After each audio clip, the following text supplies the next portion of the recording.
Hello बच्चों, question states that ionic compounds in general poses.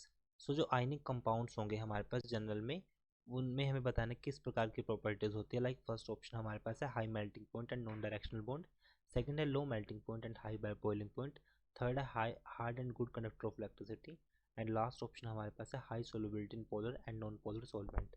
तो सबसे पहले हमारे पास आयनिक कंपाउंड्स के बारे में क्वेश्चन है। तो फर्स्ट हम बात करते हैं की कंसेप्ट फॉर दिस क्वेश्चन। की कंसेप्ट में हम यहाँ पर सिंपली पढ़ेंगे कि जो आयनिक कंपाउंड्स होते हैं वो किस तरह से होते हैं, उनकी मेन प्रॉपर्टी क्या होती है। आयनिक कंपाउंड्स, आयनिक कंपाउंड हमारे पास बनते हैं। सबसे पहले हम इसकी फॉर्मेशन की बात करेंगे कि फॉर्मेशन कैसे होगी। आयनिक compound is formed when metal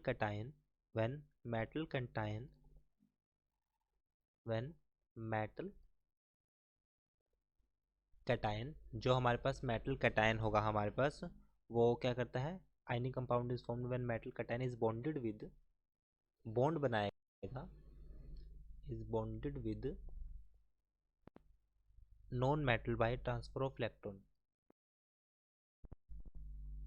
bonded with non metal by transfer of electron.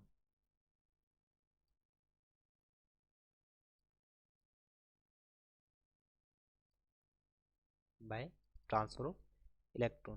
Ionic compound because of presence of ions possess high intermolecular force of attraction. अब इसके बीच में जो आयनिक कंपाउंड्स होते हैं, सपोज एक हमारे पास ए है, एक हमारे पास बी है, दोनों में ए पे हमारे पास स्लाइटली पॉजिटिव चार्ज होगा, स्लाइटली नेगेटिव होगा। Due to electron activity difference a bond will form that is known as ionic bond. ये हमारे पास एक बॉन्ड बनता है जिसको हम बोलते हैं आयनिक बॉन्ड बोलते हैं, जिसकी फॉर्मेशन आयनिक बॉन्ड। तो हमारे पास यहाँ पर आयनिक बॉन्ड की फॉर्मेशन होगी। अब हम इसमें देखते हैं,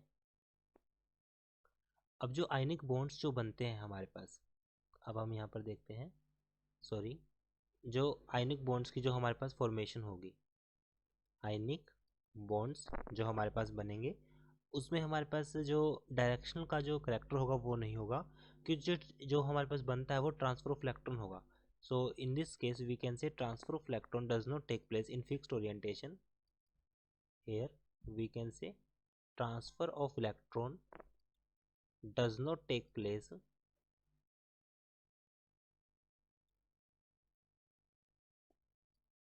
in fixed orientation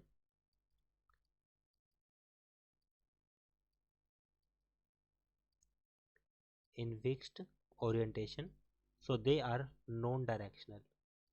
तो वो क्या होते हैं, वो नॉन डायरेक्शनल होते हैं। दे आर नॉन डायरेक्शनल, वो नॉन डायरेक्शनल होंगे। It will be our answer.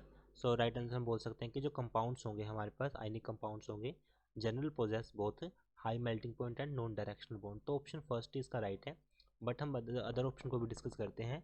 अब इसने बोला low melting point and high boiling point, wrong है, because due to strong intermolecular forces, ज़्यादा स्ट्रॉन्ग इंटरमोलिकुलर फोर्सेज की वजह से उनका हाई मेल्टिंग पॉइंट और हाई बॉइलिंग पॉइंट होगा। Hard and good conductor of electricity, अब इसने बोला है कि वो हमारे पास हार्ड और गुड कंडक्टर होंगे इलेक्ट्रिसिटी के, बट इस पॉइंट पे हम बोल सकते हैं कि जो हमारे पास आयनिक कंपाउंड्स होंगे वो सिंपल, जो लिक्विड फॉर्म में होंगे हमारे पास वो जब कंडक्ट करेंगे, लेकिन आयनिक कंपाउंड जो होंगे वो लिक्विड सॉल्वेंट फॉर्म में या फिर लिक्विड फॉर्म में कंडक्ट करेंगे। हार्ड फॉर्म में जो आयंस होंगे वो फ्री मूव नहीं कर सकते। These are not good conductor of electricity.